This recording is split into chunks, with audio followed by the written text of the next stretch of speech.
Pelo menos 500 pessoas participaram do primeiro congresso do PRONA no Rio de Janeiro no dia 13 de abril. O partido levou ao auditório da ABI, Associação Brasileira de Imprensa, nomes de profissionais de alta respeitabilidade no país, que juntos com o presidente do PRONA, Dr. Enéas Ferreira Carneiro, levantaram os pontos mais polêmicos vividos hoje no Brasil, mas que nem sempre são revelados. O PRONA mostrou os fatos como realmente eles são em debates com profissionais como os economistas Adriano Benayon Amaral, Marcos Coimbra, Décio Garcia e Bautista Vidal, sobre a análise do Dr. Enéas, membros, amigos e simpatizantes do PRONA. É difícil, mas impossível não é.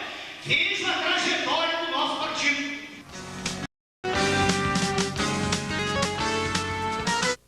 As ideias como instrumento de subjugação e libertação. No Brasil está havendo a manipulação das pessoas através da mídia para que elas acreditem numa realidade que não existe. A afirmação é do economista e ex-diplomata professor Adriano Benayon Amaral, que abriu a série de debates do primeiro congresso do PRONA no Rio de Janeiro.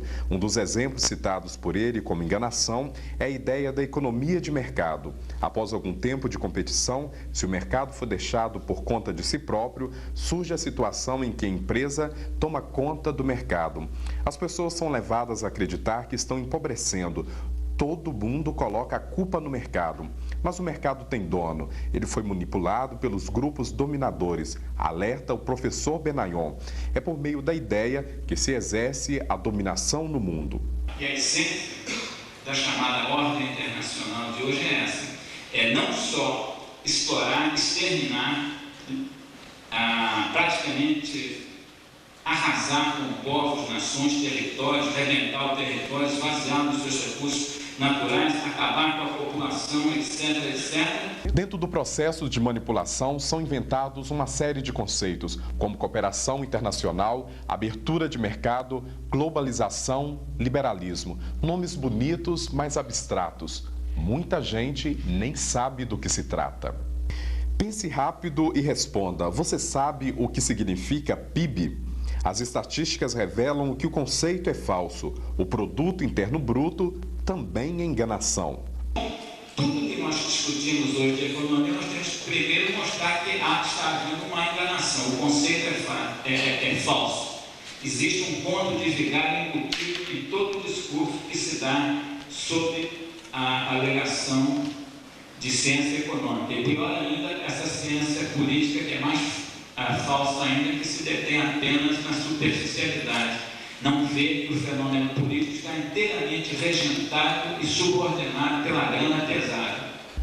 Na outra parte da palestra, o professor Adriano Benayon destacou a dependência financeira e tecnológica. O país está enterrado nos últimos anos numa dívida muito mais espantosa do que é divulgado. Um exemplo é o Tesouro do Estado de São Paulo. Hoje, a arrecadação do Estado não chega a 20 bilhões de reais, segundo o professor Adriano Benayon. Mas só a dívida é ainda muito inferior aos juros da dívida. Se o Estado de São Paulo colocasse toda a arrecadação que recebesse para pagar os juros da dívida, ainda assim, a dívida continuaria a aumentar. E nem um funcionário público receberia salário em São Paulo, nem emprego seria usado pelo Estado. É uma situação desse tipo, de tal modo que eu digo que o governador de São Paulo, o Tesouro e dos outros estados e do Brasil, e do setor da cidade, qualquer um que detém as finanças públicas no Brasil, hoje, na situação em que o modelo econômico que foi posto aqui criou, todos eles têm que pedir bênção ao mendigo, tomar a bênção do mendigo, porque o mendigo está numa situação financeira bem superior. Não deve nada a ninguém, né? Na situação em que se encontra o Brasil, as empresas poderosas têm como mandar as fortunas para o exterior. Tudo é enganação, ressaltou mais uma vez o professor. Tudo é enganação, você tem que fazer, mas como tema, a enganação, de certa maneira, estou dentro do tema.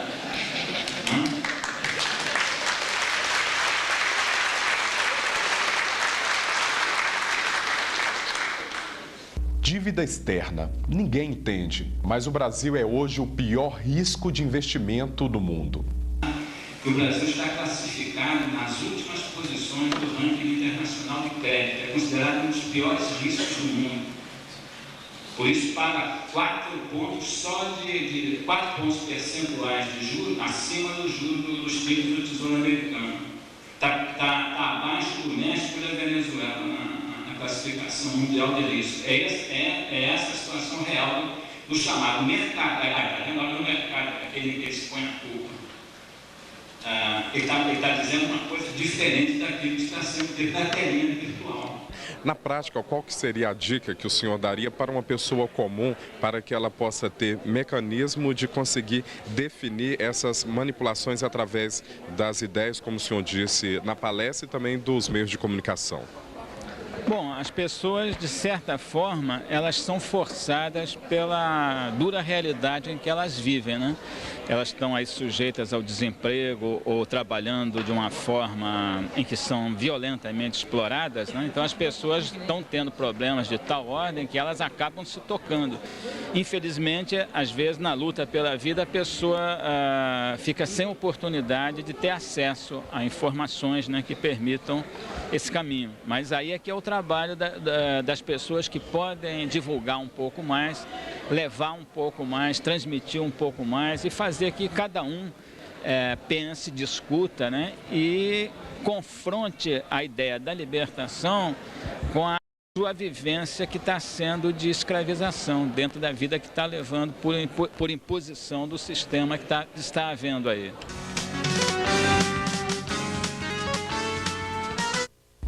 Economia brasileira, farsa e realidade, foi o tema da segunda palestra ministrada pelo também economista Marcos Coimbra, que reforçou: a farsa que vivemos é vendida pela mídia. O economista usou dados fornecidos pelo próprio governo para comprovar as afirmações que você começa a ver a partir de agora. Junho de 94 é criado o Plano Real. A ideia é manter a taxa de inflação em nível baixo. Qual o preço cobrado por isso? A moeda supervalorizada, valendo de 20% a 25% a mais que as moedas mais fortes do mundo, mais forte que o dólar e o marco alemão. Segundo, taxa de juro elevada, a mais elevada do mundo, 33% ao ano. Terceiro, preço dos produtos agrícolas congelados. Quarto, a abertura geral da importação. Os índices apresentados pelo governo mostram também que não se segue a verdade, INPC, IPCA ou IBGE. O governo rejeita até o próprio veículo dele. Só é divulgado o que apresenta a menor variação. A prova é quando o cidadão recebe o seu salário e vai para o chamado mercado, como disse o professor Belanhão, fazer suas compras. Se ele não tiver a mesma cesta de mercadorias, a mesma quantidade, aí ele vai ver qual é a verdadeira inflação. Ele vai verificar que os preços aumentaram muito mais do que essa taxa anunciada inicialmente pelo governo. Forças capitalistas que impõem regras de um jogo que deve ser seguido pelos países considerados por eles mais fracos. O grupo chamado de trilateral, Estados Unidos, Japão e Alemanha. A ideia é garantir o poder para manter as riquezas. Entre as regras está o Consenso de Washington. Desde 1989, vários países estão seguindo a ordem dos mais poderosos. Para garantir a manipulação das ideias, nomes de figuras consideradas de poderes estão cumprindo ordem para garantir a manipulação. Existem de 3 a 4 figuras de poder em cada país da América Latina. Vamos citar alguns nomes que compõem esse staff fundador. Vamos ver se vocês conhecem. Eu vou citar nomes. Fernando Henrique Cardoso. Conhece? Conhece. Roberto Tirita, presidente da editora Abril. Celso Laffer, ex-ministro das Relações Exteriores. José Bidlin, presidente da Metalec, cotado a todo momento para ser ministro de alguma coisa dos governos brasileiros. É coincidência? Não. Isso é em termos de Brasil. Agora, em termos de outros países da América, eles têm 3, 4, 5 figuras de proa de cada país da América Central e da América do Sul. Querem ver um exemplo? Peru, Mário Vargas Llosa, conhece? O atual governo, em época de campanha, prometia 5 prioridades: saúde, educação, transporte, segurança e trabalho. Mas o que vem acontecendo com cada uma dessas áreas? O professor Marcos Coimbra ressalta a situação de cada uma com fatos e dados fornecidos pelo próprio governo. Saúde. Os hospitais públicos eram considerados escolas. Hoje, quem entra no hospital público não sabe se sai com vida. Um exemplo, a morte de mais de 40 pacientes de hemodiálise em março e abril em Caruaru. Os salários do setor são também irrisórios e o superfaturamento e a autorização de internação hospitalar revelam fraude em todo o país. Na educação, o professor Marcos Coimbra apontou vários dados, mas preferiu definir: o setor está falido. Segurança. O retrato do que se vive pode ser visto na frase do chefe da Polícia Civil do Rio de Janeiro, Hélio Luz. O sequestro do filho do presidente da Federação das Indústrias do Rio de Janeiro não deixa de ser uma forma de distribuição de renda. Quando o chefe da Polícia Civil de um estado como o Rio de Janeiro fala isso, meus amigos, é muito difícil pensar em que há segurança. Transporte. A avaliação do setor, segundo o professor Marcos Coimbra, não está só no que precisa ser feito, mas principalmente no estado em que se encontra a malha rodoviária do país, praticamente destruída. Trabalho. São os dados que revelam a situação do Brasil. Mais de 12 milhões de desempregados. A população desocupada cresceu nos 3 primeiros meses de 96, 18,5%. Só o estado de São Paulo tem 1.100.000 desempregados. O retrato é o mesmo em todo o país, enquanto o Brasil precisa ter por ano 2 milhões de novos empregos para abastecer os jovens que chegam ao mercado de trabalho. Outros dados dão para avaliar a questão do emprego no atual governo. Existem hoje no país 100.000 engenheiros desempregados e entre todos os tipos de trabalhadores, 57% trabalham sem carteira assinada. Diante desse quadro apresentado, o professor Marcos Coimbra fala ainda sobre privatização e ressalta: o setor público já foi credor, não precisamos vender nada. Os estrangeiros dispõem-se a investir no Brasil, gastar no Brasil, comprando todos os estatais, até 70 bilhões de dólares. Inclusive a propina dada aos elementos do governo, Poder Executivo, Poder Legislativo, Poder Judiciário, etc. Os senhores sabem quanto é que vale as ações, o controle acionário das principais ações estatais na Bolsa? 25 bilhões de dólares. E se quisessem comprar essas empresas estatais pelo valor total, daria 50 bilhões de dólares. Agora, pergunta é senhor, é necessário isso? Não. Por quê? O setor público, no passado, já foi credor, já foi creditário em 6% do PIB, na década de 70. Então, ele tinha um saldo positivo de 6%. Ele, no ano passado, tem um déficit dele 5%. Então, a conta matemática é simples. Menos 5 para mais 6 dá quanto? 11% do PIB. O PIB brasileiro da ordem de 630 bilhões de dólares, vocês façam o cálculo comigo. Isso está cerca de 70 bilhões de dólares. Então nós podemos, em um ano apenas recuperando a capacidade de investimento do Estado, receber todo este numerário, e aí nós vamos passar para as soluções, para poder o quê? Alavancar o processo de crescimento econômico, para poder depois obter o desenvolvimento econômico. Como? Investindo na infraestrutura de saúde, saneamento básico, segurança, energia, transporte, comunicação. Então não precisa vender nada. Não precisa vender a vaca do doce, nem precisa vender a Light. A venda da Light, por exemplo, é algo muito estranho. Nós, no Rio de Janeiro, os senhores sabem que 98% das reservas de água do estado são da Light. Quem comprar a Light vai ficar com 98% das reservas de água do estado. Se a empresa privada vai cobrar, a Light está de graça. Proporciona, fornece a sociedade de graça. Se a empresa privada vai cobrar. E aí? Vamos ter que pagar taxas de água mais elevadas, taxas de energia mais elevadas. Nós não vamos ter dinheiro para pagar as contas, as tarifas públicas. Vamos ter que vender o telefone, vamos ter que viver no escuro, voltar à época medieval. Dentro da atual situação que o Brasil vive e que o senhor apresentou na palestra que fez, como conseguir uma resposta do brasileiro para essas mudanças?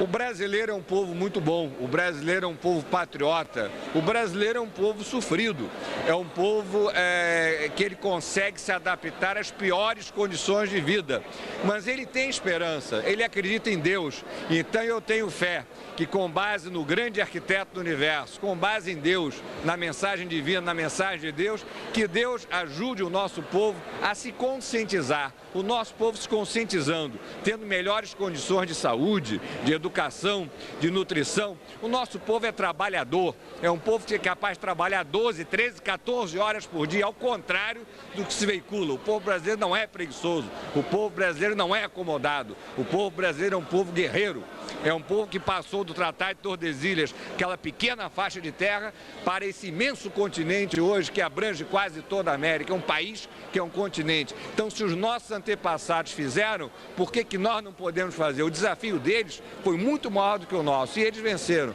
Então, a nossa obrigação é identificar os óbitos existentes, os obstáculos, ultrapassá-los, vencê-los e triunfar, para nós legarmos aos nossos descendentes, aos nossos filhos e netos, um país que mereça este qualificativo de um país sério, um país próspero, um país que de fato propicie a todos os seus filhos um padrão de vida digno.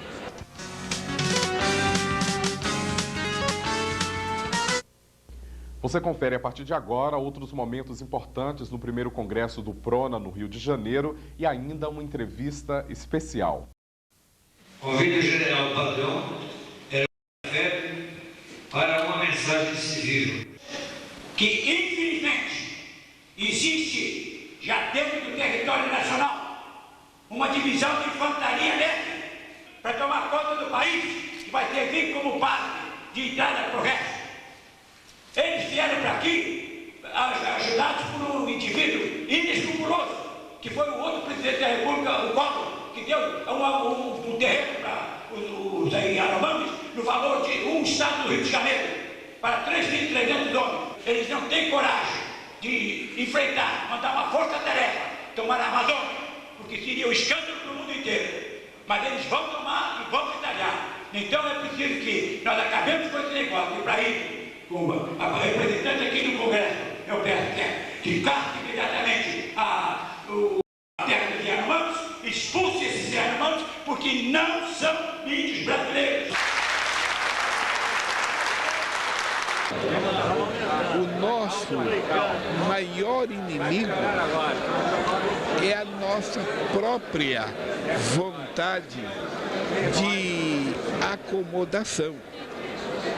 Porque o que está acontecendo com o Brasil é uma coisa inacreditável. Olha, em 1920, na década de 20, eram os ingleses que faziam com que o Brasil não progredisse. Naquela época, os tenentes, vendo que os generais não tomavam providência, os tenentes se insurgiram e criaram revoluções em cima de revoluções. E agora falta o quê? Em decorrência disto, apareceu Getúlio Vargas, que aí começou então a se ter no Brasil a consciência do direito social do homem, do brasileiro, do trabalhador, a querer acabar com tudo aquilo que o povo brasileiro conseguiu e ainda mais, com tudo aquilo que os governos conseguiram fazer pelo Brasil. Alguma coisa foi feita e estão destruindo tudo aquilo que foi feito, estão entregando tudo isto ao estrangeiro para o Brasil ficar um país pertencente aos estrangeiros com o povo brasileiro apenas com uma espécie de povo sem pátria, vivendo na própria pátria. O que é preciso fazer para mudar isso então? É preciso que jovens como vocês trabalhem no sentido de que todos os elementos como vocês estejam conscientizados de que não podem esperar que o estrangeiro nos ajudem. Nós é quem temos que nos ajudar.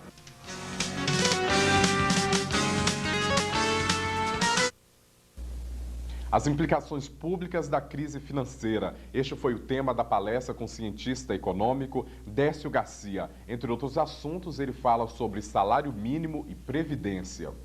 É preciso garantir a informação à população sobre as questões econômicas, alertou o professor Décio Garcia. A mídia, segundo ele, distanciou os brasileiros da discussão da economia com os termos técnicos usados pelos jornalistas desinformados. Plano real. Anterior ao plano, em 92 e 93, a inflação era crescente e não mudou de uma hora para outra, como se fez em junho de 94 com a implantação do plano, disse o professor.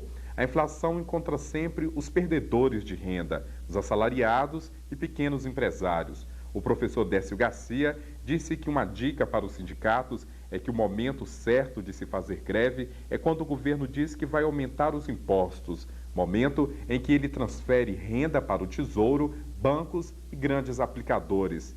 E alguém tem que perder, no caso, os assalariados. Então, o sistema econômico, com inflação, aquele movimento de preços requer que alguém, em determinado momento, pare, aceite aumento de custos, sem aumento de preços. O trabalhador que aumenta o custo de vida não quer aumentar o salário, o empresário que aumenta os custos não paga os preços, etc. Como isso não ocorre, quando se faz um processo de inflação, a gente fala assim, quem vai pagar a conta? O que se dizia no Plano Real, segundo o professor Décio Garcia, é que a conta seria paga de forma simples, com a âncora cambial, com o dólar, e o preço do dólar não subiria, e com a âncora monetária, aumentando as taxas de juros. Mas como reduzir os preços aumentando o juro? Bom, o governo fez o seguinte, inicialmente ele reduziu o câmbio, mas não reduziu o câmbio assim, bom, tem que aumentar o preço do dólar e não aumenta. Foi diferente. O preço do dólar no dia 1º de julho deveria ter subido, se acompanhasse a inflação, de R$ 1,20 por dólar. Ele caiu para 83 centavos. O que aconteceu? Ora, claro que os produtos estrangeiros ficaram todos mais baratos aqui dentro. E claro que o exportador que vendia $1 em um produto qualquer, em vez de receber 1,20, passou a receber 80 centavos. Ele pararia de exportar ou quebraria, ou o governo subsidiaria, como viria a ocorrer. O governo deve, mas de onde saem os juros que o governo paga aos exportadores? Do dinheiro dos hospitais, denuncia o professor Décio. Mas tem dinheiro nos hospitais? Claro que tem. A Constituição criou impostos só para atender a saúde e assistência social, seguridade, mas especificamente para ele, porque os outros não precisam. A Constituição criou impostos que estão dando por mês 2 bilhões de receita, ou COFINS e contribuição de lucro. A saúde está recebendo 700 milhões por mês. Ela precisava, para botar em ordem o sistema de saúde, 1 bilhão e 200. A arrecadação é de 2 bilhões, eles dão 700. Então, essa situação de saúde não é falta de dinheiro. Pelo contrário, o problema que existe é excesso de dinheiro. E para onde vai?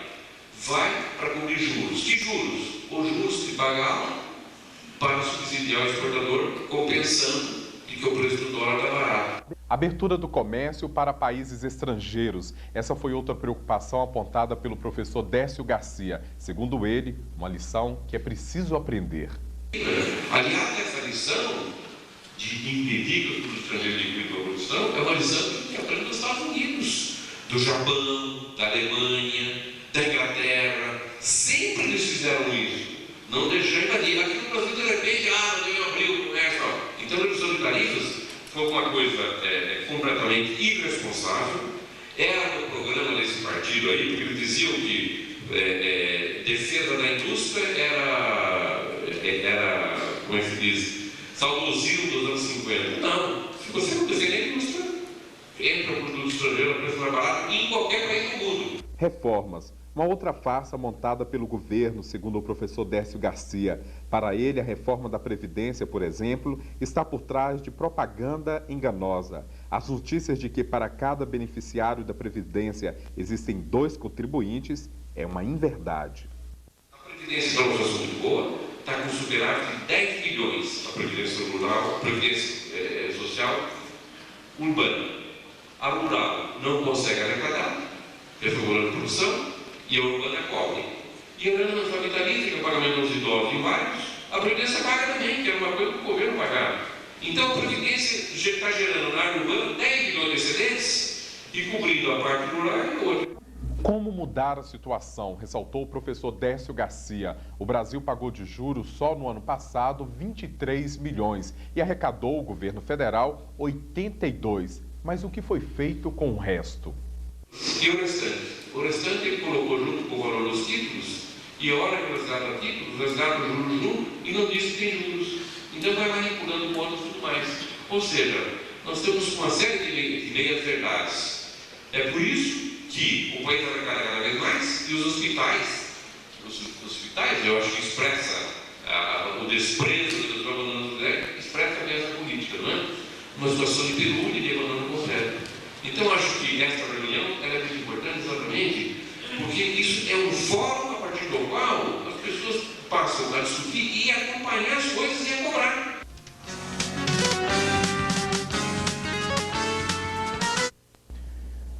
Brasil, civilização do terceiro milênio. Para onde caminha o país? O que nos espera? O que pode ser mudado? O tema encerra a série de palestras no Congresso com o professor Bautista Vidal. Um alerta do cientista Bautista Vidal. O Brasil corre o risco de não sobreviver como nação no próximo milênio. Falta consciência da potencialidade. A única nação do mundo que tem condições excepcionais para construir a grande civilização na Terra e ser a nação-chave do poder mundial. Mas é preciso pensar no mundo real. Terra, comida, transporte. E não só no papel moeda, simbologia que não é riqueza real. Para o professor Vidal, a verdadeira riqueza tem ficado em último plano. As coisas vão avançando de tal maneira que as próprias moedas nacionais deixaram de existir, como o caso do México e da Argentina do Brasil. Essa questão da paridade do dólar não conversa fiada. O que existe aí é esta moneda falsa internacional que comanda a economia brasileira e o Brasil não tem nenhum poder de emitir qualquer política, seja financeira ou econômica. Energia é fundamental, mas é ignorada. O carvão que ainda é usado no mundo está provocando o efeito estufa. As organizações mundiais do meio ambiente exigem uma redução de 80% no uso do carvão mineral. Mas um alerta, mais de 82% da energia elétrica consumida nos Estados Unidos é garantida pelo carvão mineral. Eles queimam 600 milhões de toneladas por ano do carvão. Agora, como é que os Estados Unidos vai reduzir em 80% a base da produção de 82% da sua energia elétrica? Como? Não tem saída. Pior ainda no Japão, na Alemanha, para não dizer muitos outros. Nós temos um paraíso fantástico e eterno de energia para nos abastecer e transformar na nação mais rica do mundo, riqueza verdadeira, real, estratégica, para sempre. Então, evidentemente, os países hoje ricos, hegemônicos, ditos ricos, hegemônicos, principalmente, todos eles situados em regiões temperadas e frias do hemisfério norte, não têm essa disponibilidade. A sua situação é desesperadora.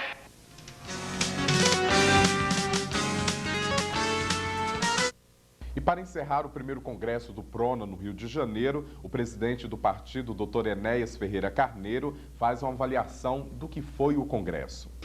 Porque os senhores ouviram aqui, os senhores não veem na tela da televisão. Os senhores não ouvem no rádio nem leem nos jornais. Porque os meios de comunicação da nossa terra estão totalmente manietados. Isso foi dito, não é aqui, senhores. Isso foi dito em cadeia de rádio e televisão. Quando esses homens corajosos estiveram do nosso lado, nosso povo não tem culpa. Como pode pensar se não lhe é dada nem a chance de ser informado? Se ninguém sabe nem realmente o que se passa, como é que se vai querer que o povo reaja?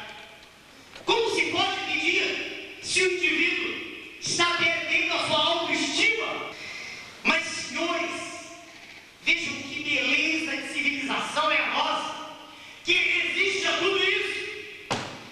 Vejam que seres humanos somos nós, brasileiros, que apesar de vilipendiados, enganados, roubados, assassinados em massa,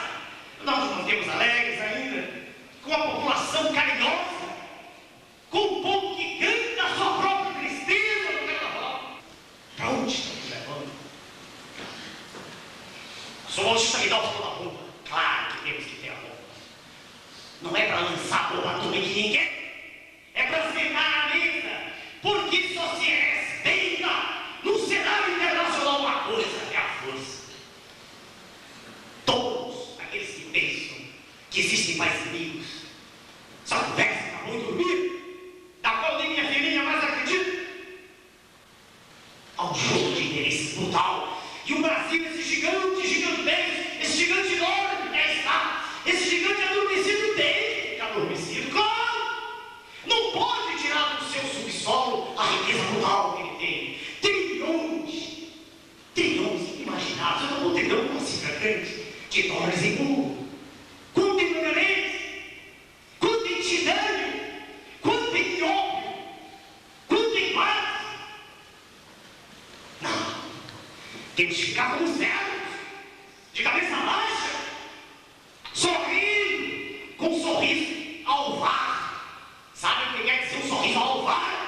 Não é de dentes alvos, não. É um sorriso de ácido, que tem nosso presidente da República. Se a população soubesse realmente o que se passa, soubesse tudo que foi dito aqui, haveria uma convulsão imediatamente. Só isso, eles não conseguiriam se manter no poder. Eles só se mantêm no poder porque mentem.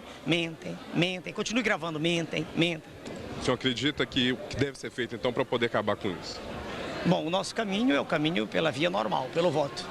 Usar o tempo a que nós teremos direito no horário gratuito de televisão, 98. Esse é o nosso caminho.